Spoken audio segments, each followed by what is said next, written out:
उन्होंने कहा कि तुम मर गए।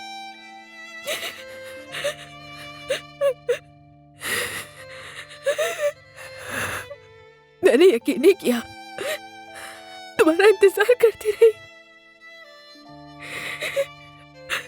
मैं तुम्हारे जनाजे पर भी आई थी,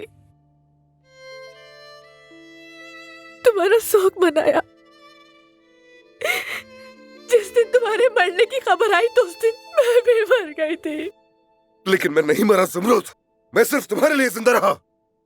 जानती हो मुझ पर वहां बम बरस रहे थे, मेरे सब साथी मेरी आंखों के सामने मर गए, लेकिन मैं नहीं मरा, सिर्फ तुम्हारे लिए ज़मरूद। मुझे कैद किया गया, मुझ पर तशद्दुद किया गया, फिर भी मैंने तुम्हारे लिए सब कुछ बर्दाश्त किया।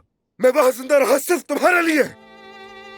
तुम उस तारीकी में मेरे लिए रोशनी की तरह थी। तुम वो पानी थी जो मैं पी नहीं सका, वो निवाला थी जो मैं खा नहीं सका। मैं वहां पर नहीं मरा, सिर्फ तुम्हारे लिए जिंदा रहा।